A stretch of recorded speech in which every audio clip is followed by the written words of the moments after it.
Bismillahirrahmanirrahim. It's me Sayyid Muhammad Hassan Raza from mathymaths.com. Let's start with question number 3 of exercise number 2.5. The statement of the question is write the real and imaginary part of the following numbers. हमारे पास यहाँ पे कुछ numbers दिए गए हैं, इनके real और imaginary part हमने सेपरेट करने हैं। जैसे कि लास्ट क्वेश्चन में भी मैंने इसे बड़ा क्लियरली बताया था कि यहाँ पे इसमें हमारा जो रियल पार्ट है वो 1 है, इमेजिनरी यानी जो भी अयोटा के साथ होगा वो इमेजिनरी होगा। तो रियल है 1, इमेजिनरी है 1, यानी यहाँ पे अयोटा के साथ है 1 + 1, तो इमेजिनरी भी +1 है। यहाँ पे रियल है -1 और इमेजिनरी है +2।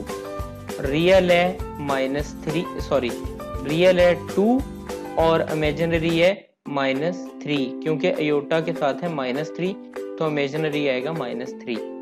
और यहाँ पे इसमें इसके फोर्थ पार्ट में रियल है -2, इमेजिनरी है -2, इमेजिनरी भी -2 है क्योंकि अयोटा के साथ -2 है।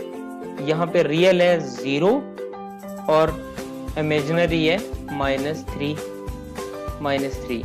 और इसके 6 पार्ट में 2 + 0 अयोटा, इसमें रियल है 2 और इमेजिनरी है 0। इसमें हमने सिर्फ रियल और इमेजिनरी पार्ट सॉल्व करने थे, इनको सेपरेट करना था, वो हमने कर दिया। ये क्वेश्चन भी कंप्लीट हो चुका है। अगर आपको इसमें कोई कंफ्यूजन है तो आप हमसे कांटेक्ट करें। हमारा यूट्यूब चैनल अवेलेबल है, आप उसे सब्सक्राइब करें ताकि हमारी लेटेस्ट वीडियोस और अपडेट्स आपको मिलती रहें। Thanks for watching maths.